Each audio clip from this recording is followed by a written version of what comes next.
Hello everyone, welcome to An Academy. Let's crack NEET PG. I'm Dr. Shilpa Dinesh. I'm a practicing pediatric consultant and an educator in An Academy. I have an experience of teaching undergraduate and postgraduate medical students, and I've done my MBBS and MD from Rajiv Gandhi University of Health Sciences.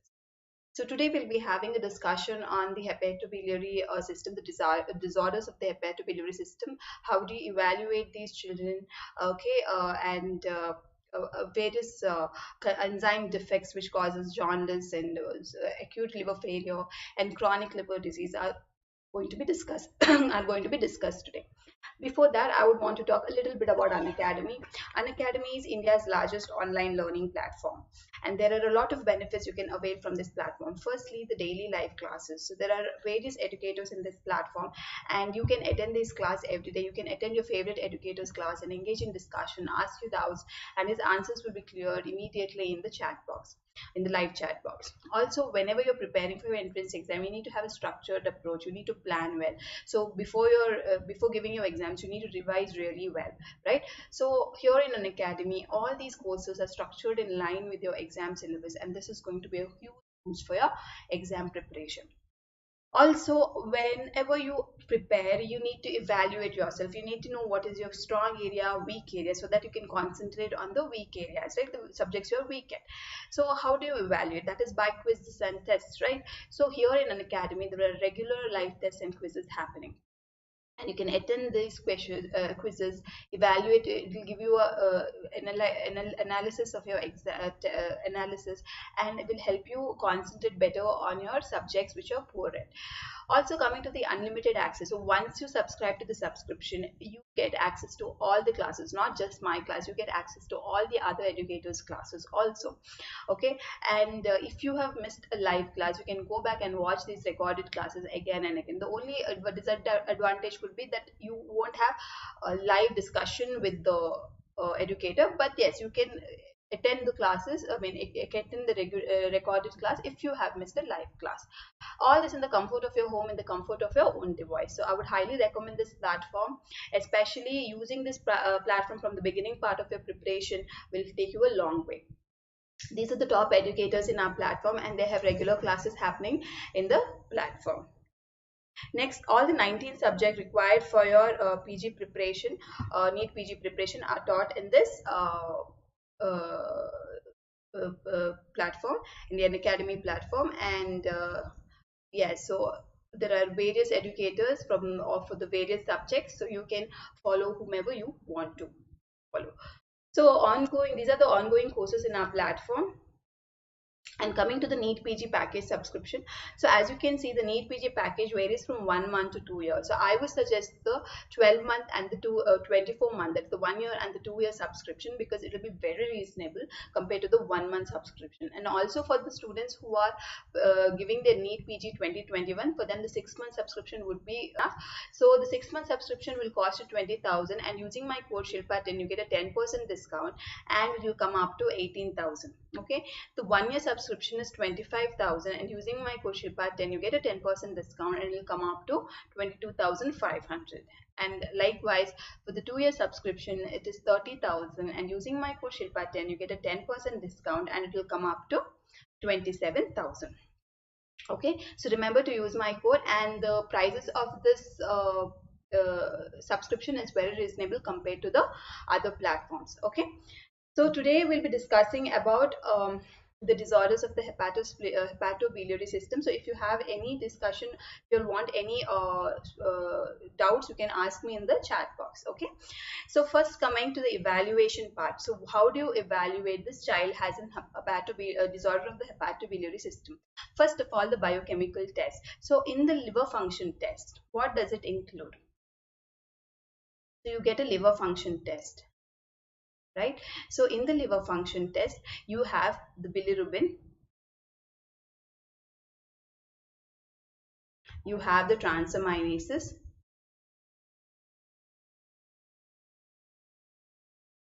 you have alkaline phosphatase,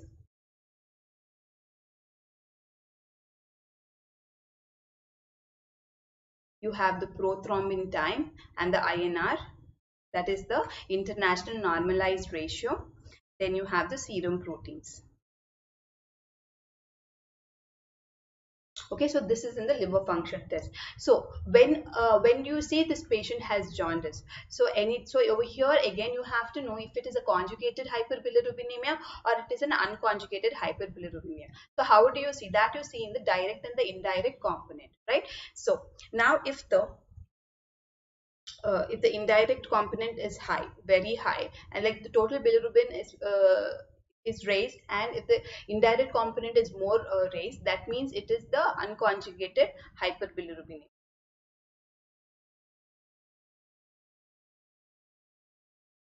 Okay, and if the direct component is raised, that is the conjugated bilirubinemia, hyperbilirubinemia. Okay, so high raise in the bilirubin itself tells you there is some problem either in the hemolysis, okay, or in the liver itself. Okay, so unconjugated hyperbilirubinemia is more seen in the conditions where there is hemolysis. Fine. Now coming to transaminases. So there is uh, alanine transaminase and there is aspartate transaminase. So alanine transaminase is raised mostly in the liver. So remember there is L, so that is liver. So the alanine transaminase is also called as the SGPT. Okay, now the aspartate transaminase, okay, it is increased. If this is increased, it is mostly in the other organs, okay, like the muscles, kidney, RBCs. Okay, so this is the SGOT. Fine. So now coming to alkaline phosphatase. So alkaline phosphatase is generally normally raised in children. So so along with that, if there is increase in the gamma glutamyl transferase, okay, if there is increase in GGT, this will tell there could be some obstructive lesion. Okay, this could be some obstruction in the hepatobiliary system. Okay, so like cholestasis. Okay, gamma glutamyl transferase is very specific to the hepatobiliary system. Next, coming to the prothrombin and the INR. So prothrombin and the INR, they indicate the synthetic function of the liver. Okay, they indicate the synthetic function of the liver.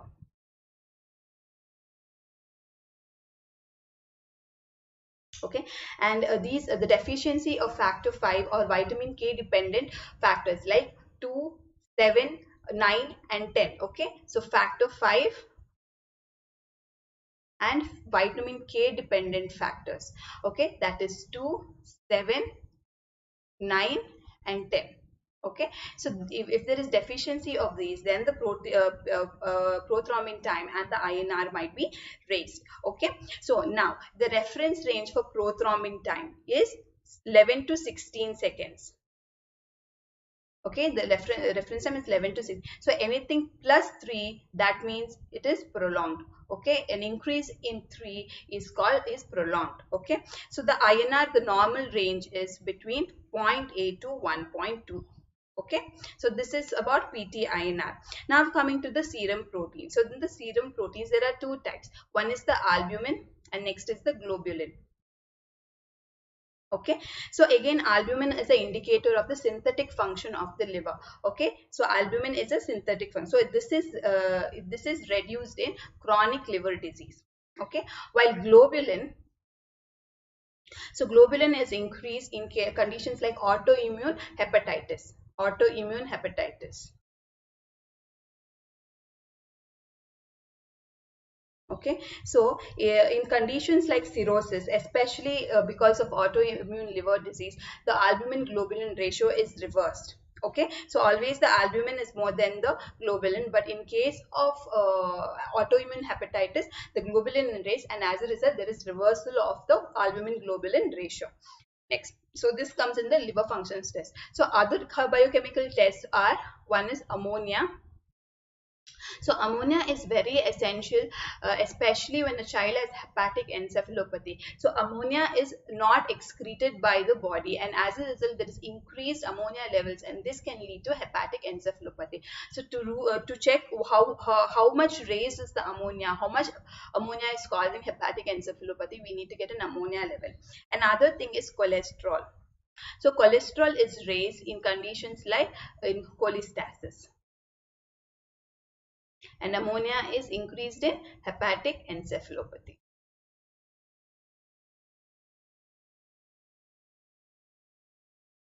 Okay, so next coming to the liver biopsy. Um, yeah, so the liver biopsy. So as you can see, liver biopsy is very important to get a histological histological pathology. Okay, the histology of the liver. So what's the pathohistology? Fine. So for that we need to get a liver biopsy, and this is very important in the diagnosis of neonatal cholestasis, congenital hepatic fibrosis,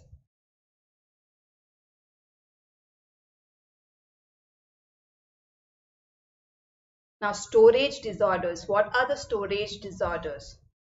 Now storage disorders like glycogen storage disease,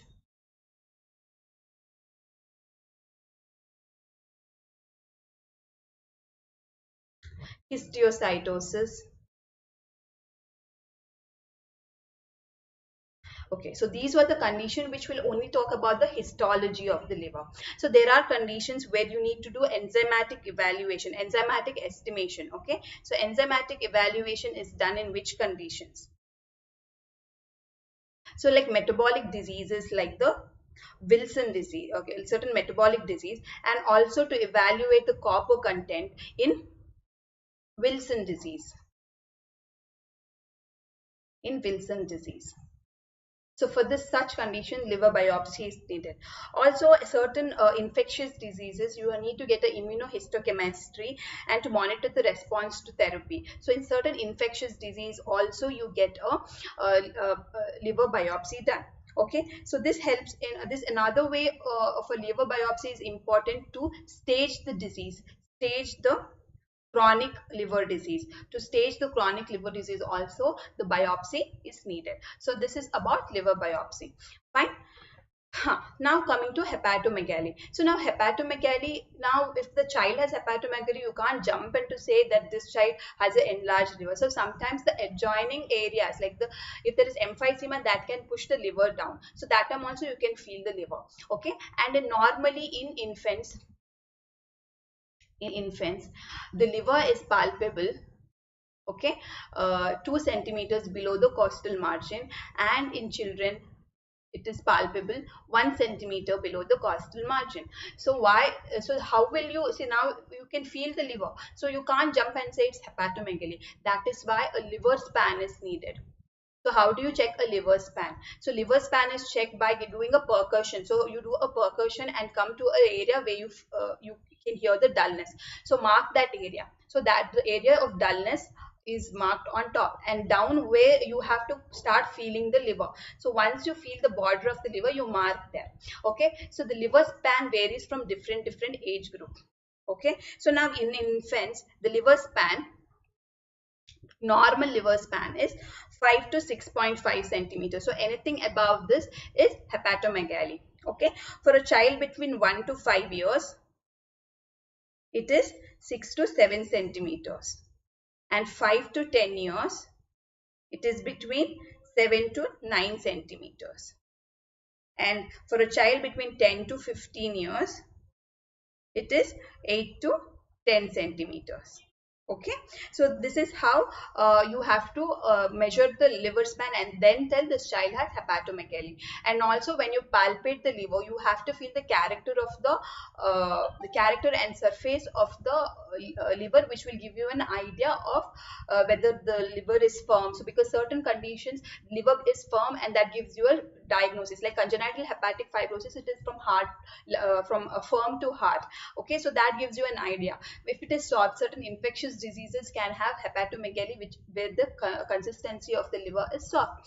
Okay, so that is why checking, palpating the liver becomes very important, and it gives you a clue what could be the underlying disease. So now coming to the causes of hepatomegaly. So over here I have divided the causes of hepatomegaly into chronic liver disease, metabolic or storage disorders, infective causes, tumors, biliary causes, and other miscellaneous causes which can cause hepatomegaly. So now coming to the chronic liver disease. So as you all know, first thing is Wilson's disease. So there are so many times a child with hepatomegaly can, with sudden deterioration in the school performance, can be diagnosed with Wilson's disease. It's not a very rare disease. This commonly a lot of diagnosis of Wilson's disease is happening nowadays. Next, coming to hepatitis B and hepatitis C. So yesterday I have talked about the this viral infection. So I've talked about the hepatitis B and hepatitis C infection. So how do they lead to chronic liver disease? Okay, and next comes the autoimmune liver disease. Okay, next is the Budd-Chiari syndrome and cryptogenic. So next, another very important where the liver is enlarged is the metabolic or the storage disease. So firstly, the glycogen storage disease. Next, this is the Gaucher disease, Niemann-Pick disease, progressive familial intrahepatic uh, cholestasis. So we call this as PFIC. Okay, so progressive familial intrahepatic cholestasis. So there are various syndromes in this condition. So if you all want me to discuss about that, please let me know in the comment section. I will come with the class in the next few days. Okay, so next is the non-alcoholic fatty liver disease. So the non-alcoholic fatty liver disease is common in children. So now coming to the infective causes. So viral hepatitis. So an entire class on viral hepatitis has been already discussed. Liver abscess will be discussed today. Tuberculosis, salmonella. So all these topics have been discussed in the previous class. Okay, tumors. Okay, so lymphoma, leukemia, histiocytosis, neuroblastoma, okay, benign hemangioendothelioma, mesenchymal hematoma, hepatoblastoma, hepatocellular carcinoma. So these are the tumors which can come with hepatomegaly, and a few of these tumors will be discussed today. Okay, next coming to biliary system. So the biliary, when there is Caroli syndrome, Caroli disease, the choledochal cyst, okay, congenital hepatic fibrosis, cystic disease of the liver, extrahepatic biliary obstruction. Okay, other miscellaneous causes like congestive heart failure. So you all know when there is when a child with hepatomegaly, especially a tender liver, you have to keep in mind about congestive heart failure, constricted pericarditis, sarcoidosis. So these are not conditions which are associated with the liver pathology, but they are on this what is it, the adjoining area. So that is why all these conditions have to be kept in mind. Next, coming to splenomegaly. So if a liver pathology is there, there could be an associated splenomegaly also. For example, portal hypertension.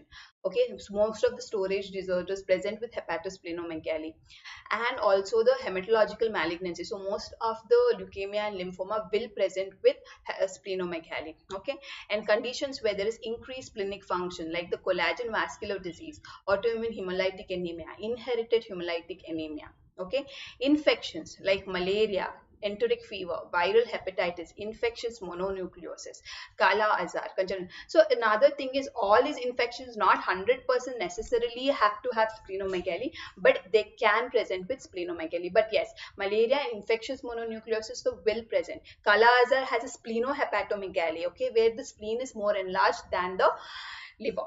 Okay, and I've spoken about Kala Azar in the previous class as well. Next is an extramedullary hematopoiesis, like for example, osteopetrosis can present with splenomegaly.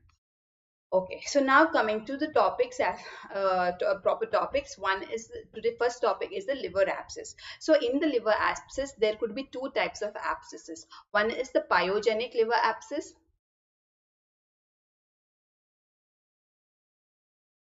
and the next is the amoebic liver abscess. Okay, so out of these two in children, the pyogenic liver abscess is more common.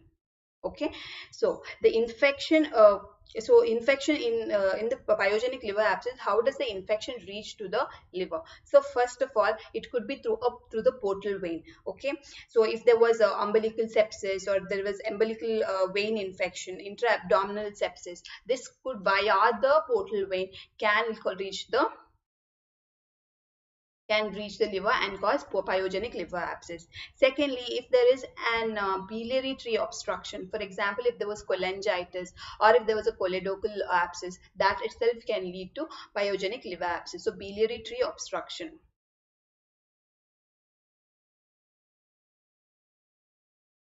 Now, systemic sepsis, if the child has endocarditis, or if there was osteomyelitis, so there could be systemic sepsis, so septicemia, so the infection can go anywhere. So such conditions can lead to pyogenic liver abscess, systemic sepsis.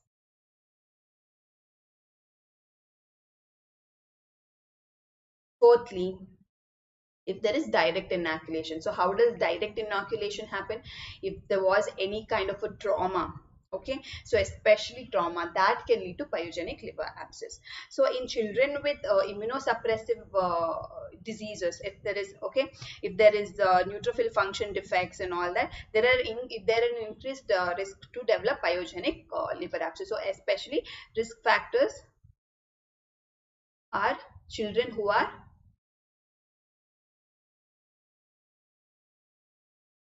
okay, I will talk about the glycogen storage disease in the next week. Okay, yeah. So the risk factors. The risk factors include, yeah. So I said immunosuppressed children.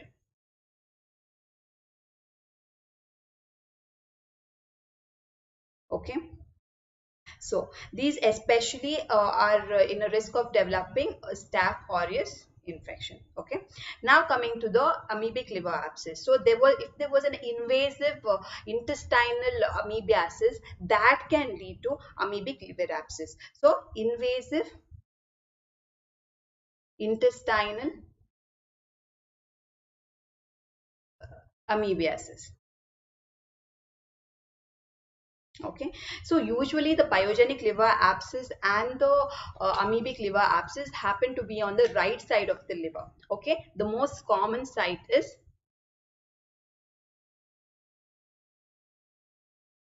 okay, is in the right side of the liver. Okay, so how do these children present with? So these children will present with high grade fever.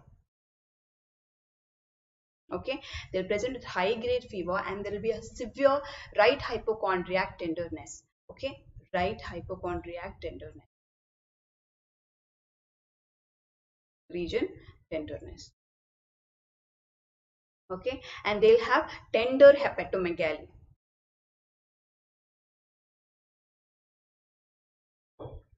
Okay, so the complications of this pyogenic liver abscess or the amoebic liver abscesses, they can rupture. Okay, so they can rupture and they can go to the pleural space, or they can go to the pericardial space. They couldn't go to the peritoneum. Okay, and they can go to the bronchial tree, or they can be metastatic spread. So this is the complication of liver abscess. So rupture to various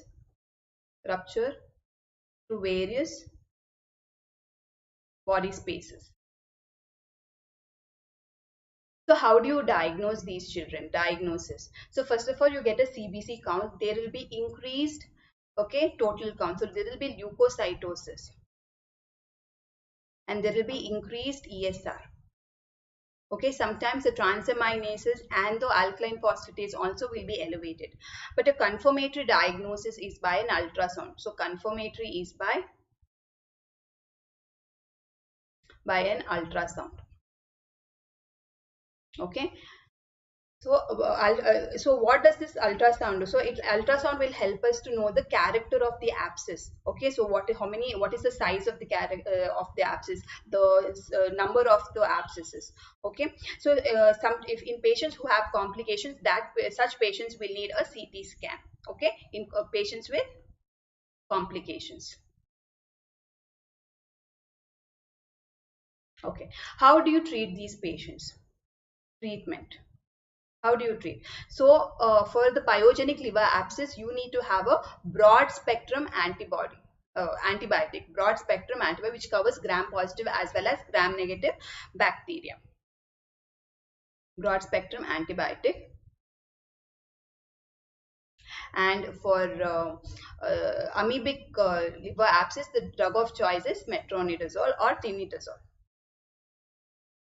Okay, so sometimes the conditions, like it is a very large abscess, okay, it might be rupture, might be in a chance of going to rupture, or if it's on the left side of the liver, that time you have to drain this. Okay, and you do a ultrasound guided percutaneous needle aspiration and put a catheter.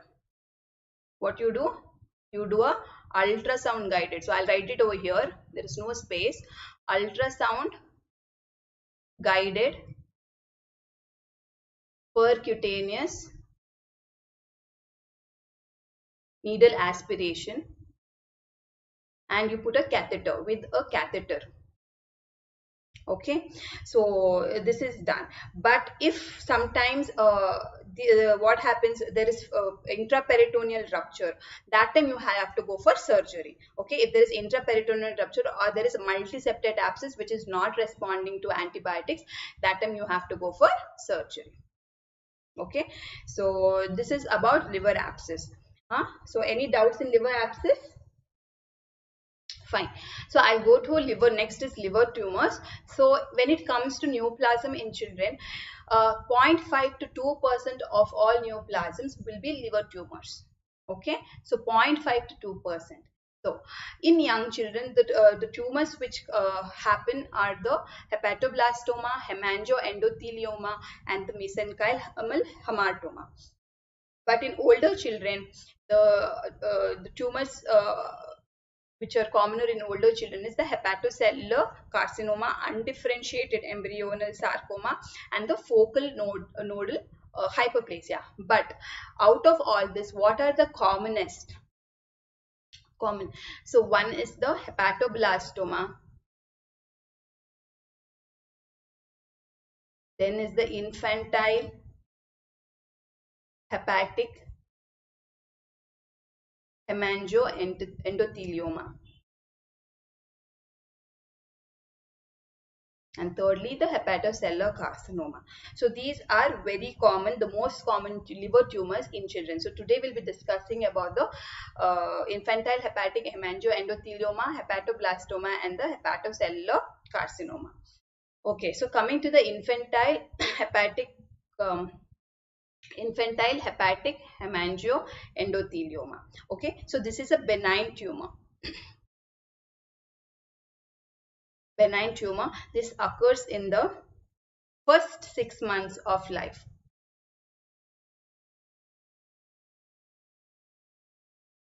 Okay, so these children will be associated with, okay, so there will be jaundice. They'll have, so just imagine this hemangioendothelioma. So there will be hemangiomas. Okay, there will be skin hemangiomas. And these children can have congestive heart failure. Okay, so now these lesions can be single or multiple. Okay, now if it is single, you observe the child.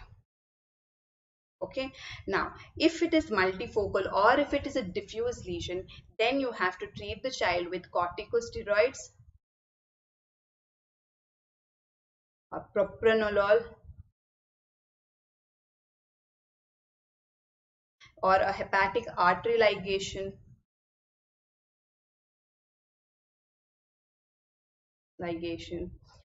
or hepatic artery embolization, surgical resection. So these should be done one by one. Okay, so if not, everything is not done, so lastly, if no improvement, it goes for liver transplantation. Fine. So this is about infantile hepatic hemangioendothelioma. So you should remember, first thing is this is a benign tumor and it occurs in the first 6 months of life. So basically, why liver transplant? So this can have pressure effects, or if it's very diffuse, the child might have severe growth failure, right? And that is why if this is not managed by medical treatment or the surgical resection, last you have to go for liver transplantation. So how do these children present? So they have jaundice, skin hemangioma, and they can have congestive heart failure. Though it is a benign disease, if it is multiple and it has a diffuse presence in the liver, then it can cause a severe illness in a child. Okay, next, coming to hepatoblastoma. So this is the most common liver tumor in children. Okay, this is the most common malignant liver tumor, malignant liver tumor in children. Okay, so here there are two types. Okay, Firstly, the epithelial type. So over here there is fetal or the embryonal malignant cells. Next is the mixed type, where it has the epithelial component as well and the mesenchymal elements. Okay, so two. So over here there is fetal or the embryonal malignant cells.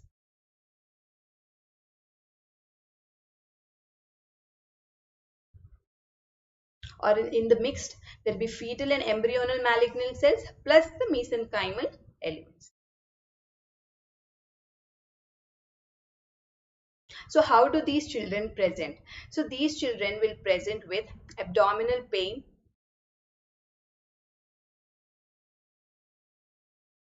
they'll have weight loss,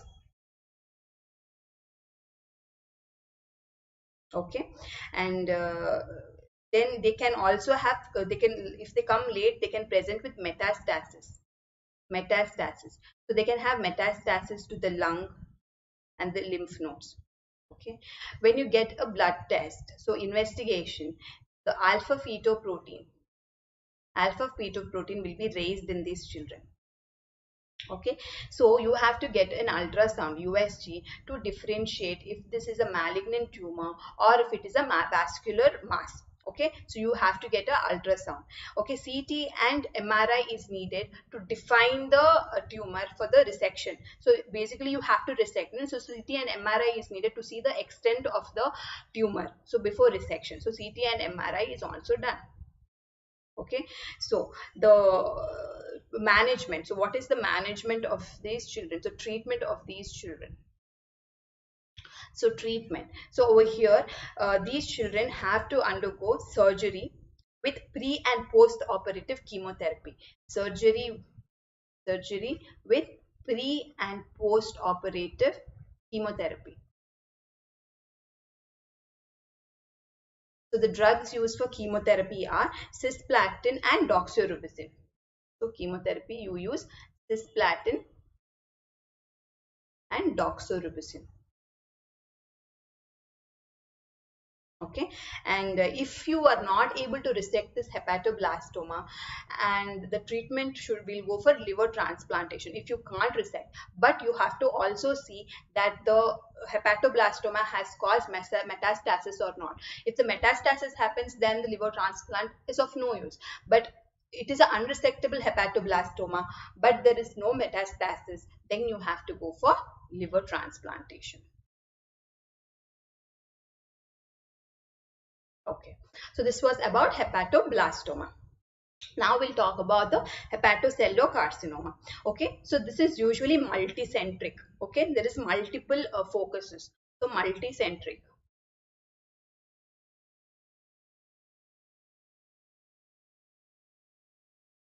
So who are at the risk of developing hepatocellular carcinoma?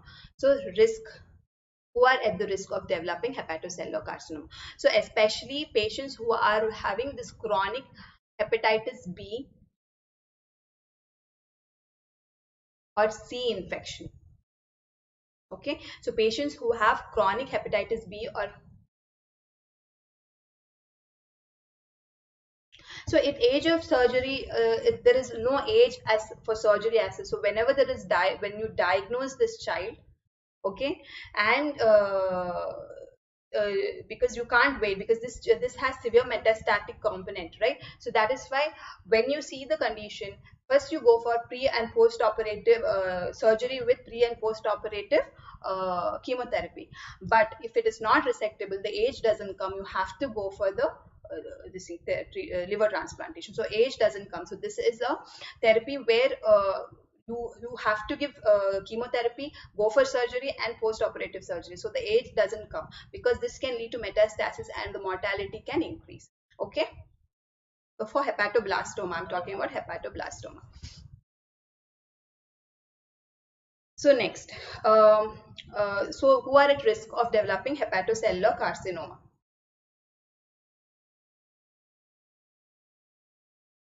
Yeah, chronic hepatitis B and C. So first of all, in children, chronic hepatitis B, or if it is, there is chronic hepatitis C infection. In hepatitis C infection, the what is it? The clearance of the virus is more in a child, in a young age, younger children. Okay, so they going to chronic hepatitis state, yes, it might be there, but the clearance of the infection is has a more higher chance. So I've talked about the hepatitis B and hepatitis C infection in my previous class in detail. Okay, so you can watch that class, so that will give you a clearer picture, because that is again in a 1 hour class. So if I go on detail, it will take quite some time. Okay, so the surgery, more than surgery, we treat it is treated by drugs. Okay, so hepatitis B is treated with interferon and lamivudine, while hepatitis C is treated with interferon. Okay, so that is the drugs of choice. The surgery is a very later thing, especially chronic. In children we don't go for surgery.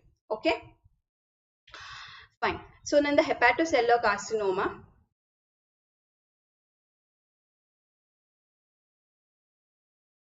the risk factors include children with chronic hepatitis B or C infection. So whenever a child has got now hepatocellular carcinoma, there is no waiting for age. So once a hepatocellular carcinoma is diagnosed, then you go for surgery. But if it is just chronic hepatitis B or C, no surgery. Okay, fine. C infection, tyrosinemia,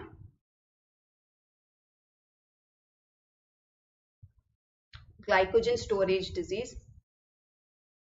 Another thing is Dua. Another thing is in the developed countries, if you are diagnosed with hepatitis C, they have made it an indication for liver transplantation. So if you are diagnosed with an hepatitis C infection, as the complications of going to chronic liver disease and all is there. So if you're diagnosed with hepatitis C infection, because the severity of hepatitis C is more than the hepatitis B, it is an indication for liver transplantation. Okay, okay. So glycogen storage disease, and these children present with abdominal distension, anorexia, and weight loss.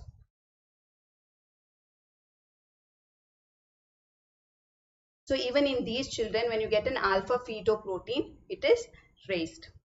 Okay, and again, whenever it is a malignancy, you have to get a CT and MRI to check the extent of the disease. Okay, because it will help for the surgeon for the resection.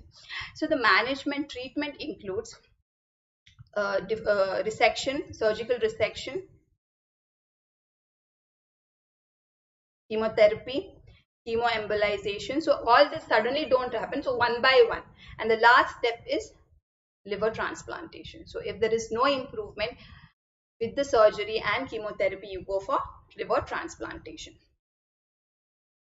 Okay, so now coming to jaundice. So as you all know, jaundice is a yellow discoloration of the skin and the mucous membrane. So first let us know what is the pathway for bilirubin, right? So first, in the reticular endothelial system, the RBC converts to heme, and from there the unconjugated bilirubin is formed. So in this, when it goes to in the bloodstream, it binds to the albumin and forms the unconjugated bilirubin albumin complex, that is the indirect bilirubin. Now this unconjugated bilirubin enters the liver, okay, with the help of a ligand or a Z protein. So Z protein, okay, it is called Z protein. So it enters the liver, where in the help of uridine glucuronidase transferase, the conjugation happens and it forms conjugated bilirubin, that is bilirubin diglucuronide. So that is the conjugated bilirubin, that is bilirubin diglucuronide. Okay, next what happens, this conjugated bilirubin enters the gut, and in the gut bacteria acts on the conjugated bilirubin and forms the urobilinogen. So the urobilinogen goes 80% to the feces, where it is formed where it forms a cercobilin, and the 18% goes to enterohepatic circulation, so it goes back to the liver from the gut. Okay, and only 2% goes to the urine as urobilin. Okay, so this you need to know. So from the reticular endothelial system, basically the RBCs and the heme formation and unconjugated bilirubin binds to the albumin in the bloodstream, which forms the unconjugated bilirubin, which enters the liver with the help of a ligand, and in the liver it forms the conjugated bilirubin with the help of uridine glucuronyl transferase. That is nothing but bilirubin diglucuronide or the direct bilirubin. Now this conjugated bilirubin goes to the gut, and with the help of the gut bacteria it forms the urobilinogen. Okay, and urobilinogen is further converted to stercobilin in the feces and urobilin in the urine. Okay, and the 18% of this goes into the enterohepatic circulation. Okay, so these are the various causes of jaundice. So you need to know about the unconjugated jaundice. So unconjugated jaundice is the bilirubin which is bound to the albumin, while the conjugated hyperbilirubin and conjugated bilirubin is nothing but bilirubin diglucuronide. So again, in unconjugated hyperbilirubinemia, there is hemolysis. Because of hemolysis, there is ABO incompatibility, G6PD deficiency, autoimmune hemolysis. Okay, and if there is bilirubin overproduction, that is, there is ineffective erythropoiesis and if there is a large hematoma, for example, if there is a sepal hematoma, okay, so this child can have increased bilirubin production. Specific condition in neonates. So if that means the physiological jaundice, breast milk jaundice, right? Enzyme defects. If there is Gilbert syndrome, so in the Gilbert syndrome, Crigler-Najjar syndrome, there is this defect in the glucuronyl transferase.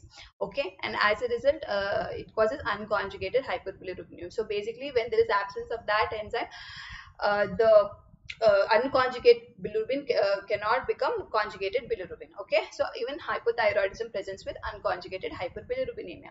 Next, coming to the conjugated. So there is in neonatal cholestasis, infections, especially sepsis. Always it is direct hyperbilirubinemia. Chronic liver disease, it's direct hyperbilirubinemia. Liver tumors, infiltrations, enzyme defects. So remember this: enzyme defects like Dubin-Johnson syndrome and Rotar syndrome. So that is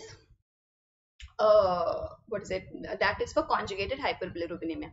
If there is a biliary defects like the choledocholithiasis, ascariasis, sclerosing cholangitis. Miscellaneous, there's drug toxicity, total parental nutrition, and veno-occlusive disease. Fine. Veno-occlusive disease like Budd-Chiari syndrome.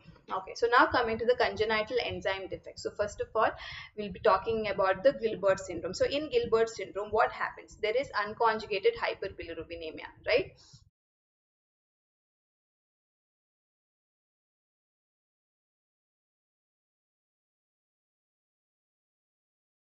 Okay, so now here there is partial deficiency of uridine diphosphate glucuronyl transferase. Okay, glucuronyl transferase. So these children are asymptomatic.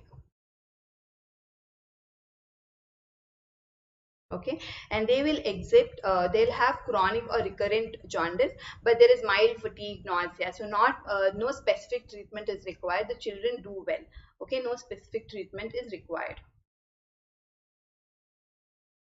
Next, coming to Crigler-Najjar. So here there is two types. Okay, there is type 1 and type 2. So in type 1, it is the autosomal recessive, and type 2 is autosomal dominant. Okay, but the type 1 is more severe. Over here, there is complete absence of uridine diphosphate glucuronyl transferase. Over here, there is partial activity of uridine diphosphate glucuronyl transferase. Okay, so now what happens in type 1? So type 1, it is very severe, no? So I've told you it's very severe, and these children may die by the age of 18 to 24 months if not treated, and these children might require phototherapy, exchange transfusion, or plasmapheresis.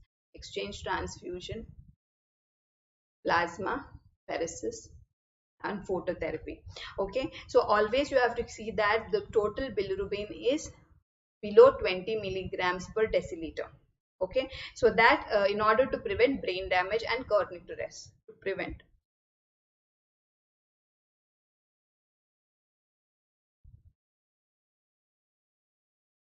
So the definitive treatment in these children is liver transplant.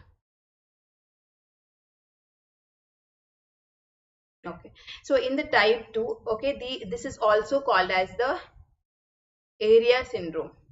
Crigler's Najjar type 2 is also called as the area syndrome. Over here, the jaundice is not very severe, and this does not go for, do not result in kernicterus. Okay, so the jaundice is not very severe. Also, these children respond to phenobarbital.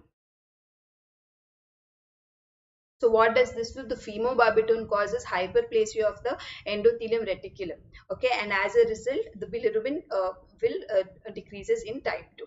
Okay, it causes hyperplasia of endothelium reticulum. Fine. Now coming to the Dubin-Johnson syndrome. So the Dubin-Johnson syndrome is again an autosomal recessive syndrome, but it is a conjugated hyperbilirubinemia. Okay. Over here, what happens is there is impaired hepatic excretion of bilirubin. So there is impaired hepatic excretion.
So, and again in Dubin-Johnson syndrome, the diagnosis is by liver biopsy. Okay.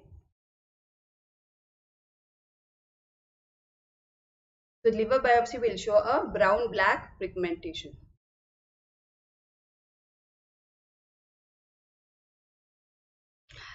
So for Crigler-Najjar, as you've said, so Crigler-Najjar, first of all, you have to get a genetic evaluation. Okay, so a genetic evaluation. Crigler-Najjar is a kind of syndrome. So the children, how do you diagnose is especially. So one is enzyme level estimation. So as you have seen, there is complete absence of the enzyme, right? So the confirmation is by genetic evaluation for a Crigler-Najjar syndrome. Okay, fine. So Rotar syndrome. So Rotar syndrome is rare and is an autosomal recessive disorder. And over here there is conjugated hyperbilirubinemia. Okay, so the primary defect is because there is deficiency in the intracellular storage capacity. So deficiency in the intracellular storage capacity. Okay, but if you get a liver histology, it is normal. So now coming to liver failure. So in liver failure, so Dua, I think you have understood. Yeah, so genetic evaluation is for Crigler-Najjar. Okay, so all these you have to get a genetic evaluation so to confirm. Okay, but if the child is asymptomatic, it is not done. But if the child is very because there even if whatever estimation you do, um, what will be the treatment, right? So the treatment for Crigler-Najjar is only liver transplantation in a severe condition. Okay, so that is why you have to get a confirmatory genetic evaluation. Fine.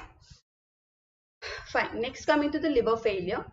So if what is the definition of acute liver failure? So if an INR of more than or equal to 1.5 with hepatic encephalopathy, or if the INR is more than 2 without hepatic encephalopathy, okay, so these two should be associated with the biochemical evidence of liver injury in the absence of any underlying chronic liver disease. So if it is the INR is 1.5 or above, with should be with hepatic encephalopathy, or if the INR is more than 2, hepatic encephalopathy is not necessary.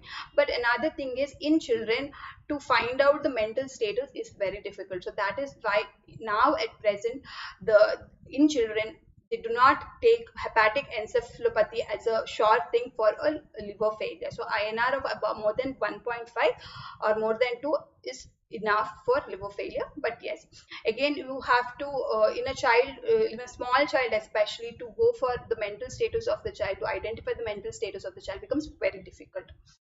Okay. So now, what are the causes of acute liver failure? So there are various causes. So as I've told you, as you know, the infections like the hepatic viral infections can cause liver failure. Okay, even hepatitis A for that matter can cause fulminant hepatitis. Okay, so viral hepatitis are the most common forms of acute liver failure. So the other uncommon causes could be adenovirus, there is Epstein-Barr virus, cytomegalovirus, parvovirus. Okay, septicemia, sepsis causes acute liver failure. So what are the drugs which can cause acute liver failure? So you should remember this: anti-tubercular drugs like isoniazid, rifampicin, pyrazinamide, sodium valproate, anticonvulsants like sodium valproate, carbamazepine, antifungals like ketoconazole. Okay, can cause, and certain herbal medicines can also cause acute liver failure.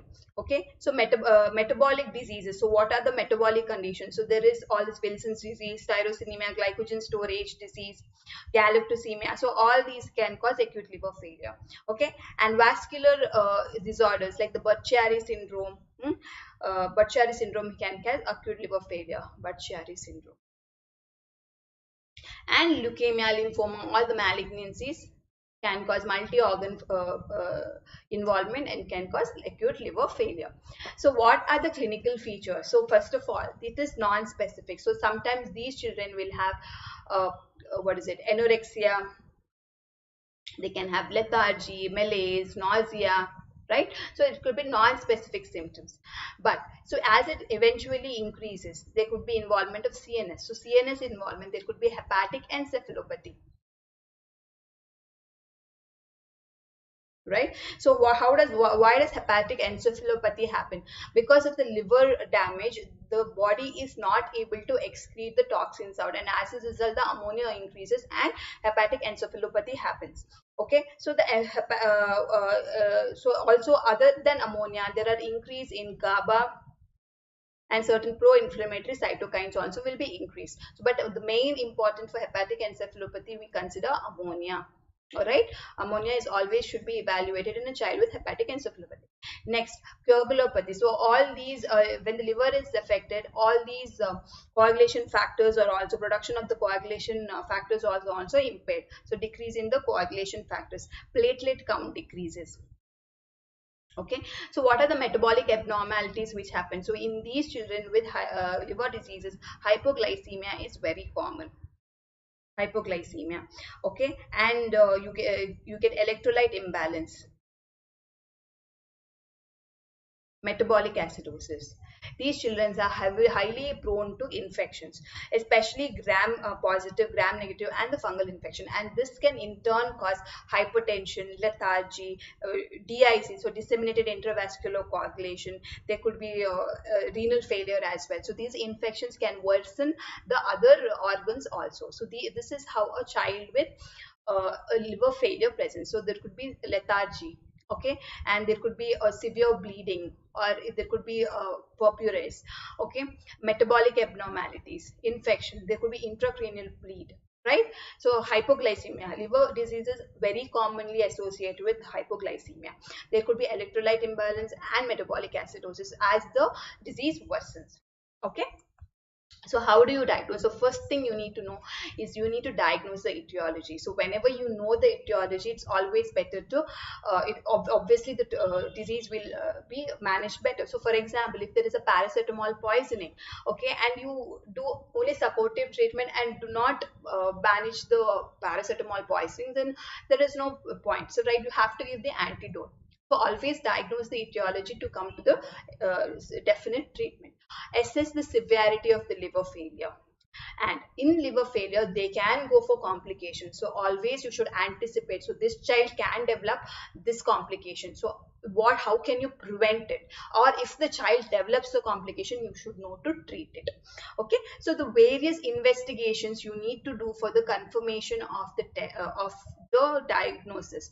So for example, if it is an infectious disease, you have to get an IgM or HAV, IgM HEV, okay, hepatitis B, HBsAg, CMV PCR, okay, IgM for varicella. So these are basically if it is an infectious cause, to rule out the infections which could cause. So these are the most common causes of acute liver failure. So the first, these infections should be ruled out. So what are the metabolic causes? So how do you diagnose the metabolic? So for example, if the child has Wilson's disease, so if the child has Wilson, you should get a ceruloplasmin levels. You have to see for case of Leishner ring. You have to get a 24-hour urinary copper levels. Okay. And for if there is tyrosinemia, what should you do for tyrosinemia? What should you do for tyrosinemia? So for tyrosinemia, you should get a urinary succinyl acetone level. For galactosemia, you should check for non-glucose reducing substances. Like that, there are so many other illnesses. So autoimmune hepatitis, what should you do? So autoimmune hepatitis, you should get a anti-liver, kidney, microsomal antibody, anti-nuclear antibody, okay, anti-smooth muscle antibody, right? So these have to be done for an autoimmune disease. So basically, if you get these tests, so first you rule out infections. So infections are all clear. Then you go for a metabolic and an autoimmune screen. So that is how you come to a diagnosis of the etiology. So that the treatment becomes more specific. Right.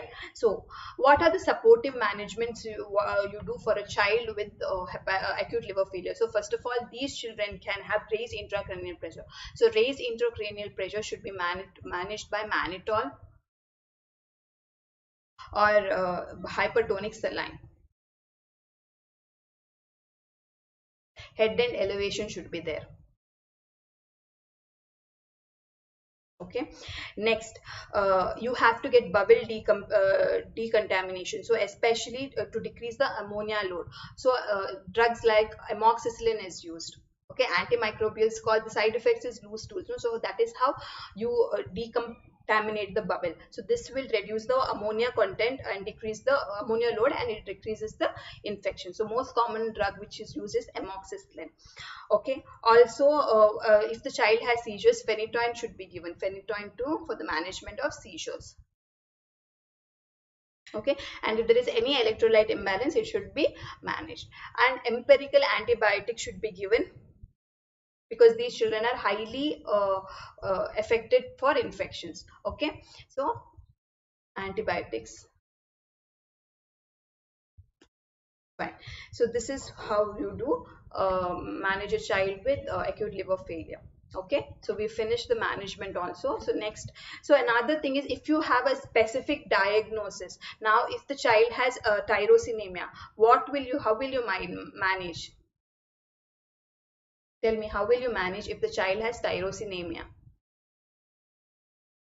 So first of all, if there is tyrosinemia, you should restrict the diet with phenylalanine and tyrosinemia. Restrict diets which has phenylalanine and tyrosinemia. Also, you should start with nitisinone.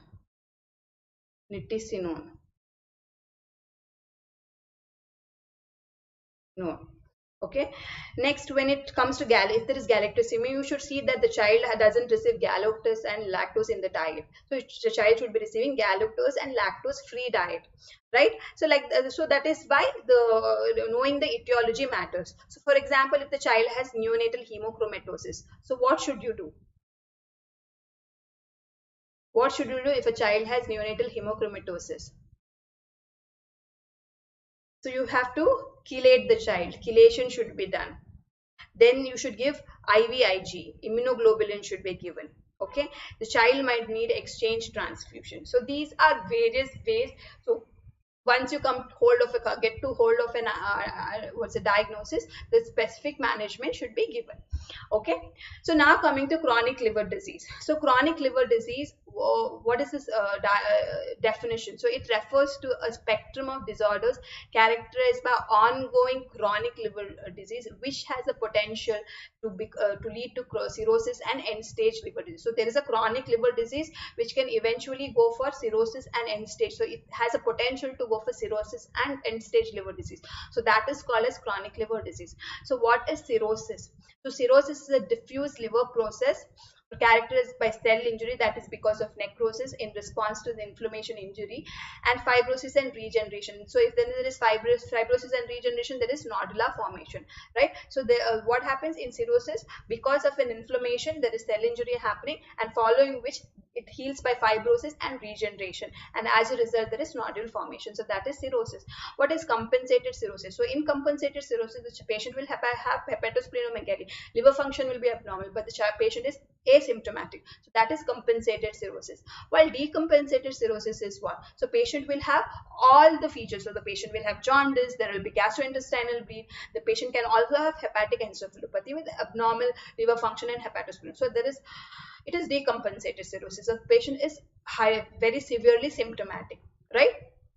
Okay, so what are the causes? So what are the causes of liver disease? So I've been telling from a very long time what the infections: hepatitis B, hepatitis C, autoimmune liver disease, metabolic liver disease like Wilson's disease, tyrosinemia, galactosemia, venous obstructions like Budd-Chiari syndrome, okay, and biliary diseases like biliary atresia, choledochal cyst.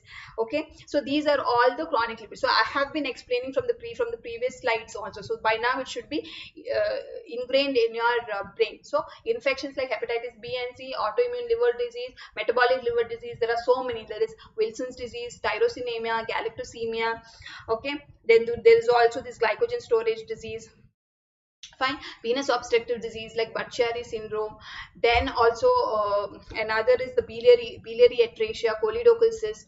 So all these causes chronic liver disease. So what are the clinical features in these patients? So first of all, these patients can have, especially children, they'll have failure to thrive. There is anorexia. They can have jaundice.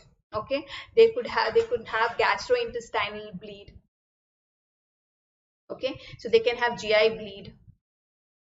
They can have again hepatic encephalopathy, right? So what are the characteristic features of the liver? So the liver, how is the liver in these patients? So the liver is firm to hard, because they have cirrhosis, right? And they could be a nodular or and have a irregular margin. Then the left lobe of the liver is enlarged, right? Okay, so now coming to the stigmata. So what are the stigmata of the chronic? So if this is there, the patient has chronic liver disease. So one is over here, there is a picture of palmar erythema. So you can see there is erythema of the palms, right? So this is palmar erythema. So over here in this area you can see a spider nevi, so spider angiomas. So spider angiomas are stigmata of chronic liver disease. So what are the leukonychia? Leukonychia is the whitening of the nails. Okay, there could be a clubbing. So in chronic diseases, clubbing can be there, right? Muscle wasting. So these children can have gynecomastia. Okay, so these are parotid enlargement. So these are all the stigmata of features of chronic liver disease. So the presence of this will give you a clue for the child having chronic liver disease. Okay. Next, how to evaluate these children? So these children, first of all, again, you should determine the etiology. Okay, assess the severity of the liver dysfunction.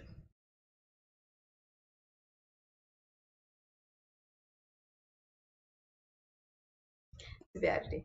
So what are the complication in a child with? Okay, so what are the so if first we'll go finish the evaluation part.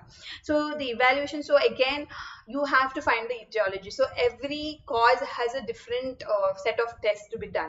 Okay, so now when you get a child with chronic liver disease, you have to get a liver function test, you have to get an ultrasound. You have to get an endoscopy, upper GI endoscopy, and liver biopsy. So based on this, it will give you a clue. First of all, in the liver function test, you can see if the synthetic part of the liver is abnormal, or this patient has an unconjugated or conjugated liver disease. Okay, ultrasound will help you in seeing the nodular, if the liver is nodular, or there is any dilated portal vein, or if there is any collaterals, ascites, splenomegaly. Endoscopy will help in checking for esophageal varices, and if for a portal hypertension. And liver biopsy, I've told you already, it's very important, especially in Wilson's disease. It helps to estimate the copper content in certain certain diseases. It helps to get the enzymatic evaluation. So all these have to be done. So when it comes to a specific etiology, for example, viral markers, so HBsAg, HBeAg, anti-HCV, anti IgM HAV. So all this has to be done. But again, HAV is hepatitis A doesn't go for a chronic disease. So it doesn't go for chronic liver disease. It generally, if it becomes severe, it goes for fulminant hepatitis. Okay. So again, I have told you for Wilson's disease, you get a cellular plasmin. So I have told you all the evaluation for acute liver failure. So it's going to be the same.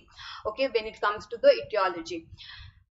So what are the complications in a child with chronic liver disease? So in a child with chronic liver disease, they can go for hepatic encephalopathy. Okay, they can have portal hypertension, right? They can have ascites and spontaneous bacterial peritonitis. Then they could go for hepatorenal syndrome. Okay, coagulopathy, nutritional failure, there is hepatocellular carcinoma, right? So these can happen. So we have to find out the etiology and manage. Now coming to hepatic encephalopathy. So hepatic encephalopathy is basically what? It's a neuropsychiatric abnormality because of a liver dysfunction. So hepatic encephalopathy is divided into 4 stages. So first, second, third, and fourth. So basically that has 2 features. One is the features, I mean clinical presentation, clinical features, and the reflexes. Okay, so here in the stage 1, the child has an inconsolable cry. Inconsolable cry. Okay, and there is a disturbed sleep wake cycle.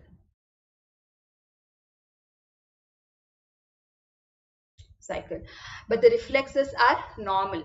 Okay, asterixis is not there. What is asterix? It's the flapping tremor. So when you try to extend the wrist, there is what is it, extension and flexion at the wrist level. So that is called as flapping tremors or asterixis. So asterixis is absent in stage 1.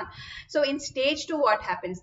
There is features of stage 1 only, but what happens now, slowly asterixis gets elicited.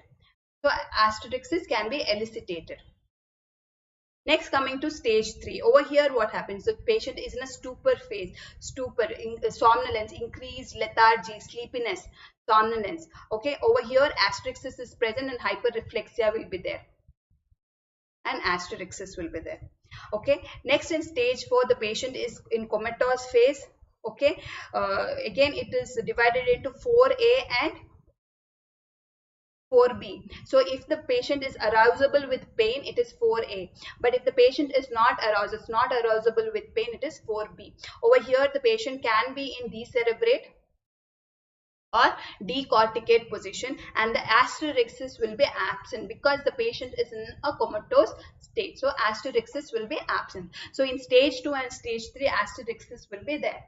Okay, so this is the staging of hepatic encephalopathy. So how do you manage these patients? So first of all, you have to get an ammonia level done to check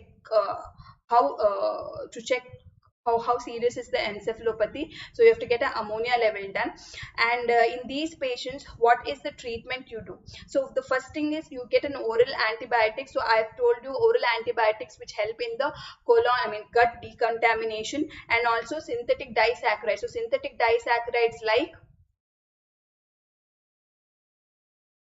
so it's synthetic disaccharides like lactulose or lactitol, lactulose or lactitol. Okay, so these are the synthetic disaccharides. Okay, they help in reducing the ammonia. And a new drug which has been used is Rifaximin has been used for the management of hepatic encephalopathy. Okay, especially, and yeah, so this is how a child with hepatic encephalopathy should be treated. So this is all about chronic liver disease, acute liver failure. We have discussed about congenital enzyme defects. We've talked about liver tumors. We've talked about what is it? We've talked about liver abscess. So we've discussed a lot of topics today, and and I've tried to finish it as fast as possible. So this is about today's topic. So and at 4 o'clock today I'll be talking about neonatal sepsis and the congenital perinatal infections in the Plus platform. Okay, another thing you should remember is, if you're subscribing to the subscription, use my code Shilpa 10 and get a 10% discount. Okay, all the best, study well, and good luck.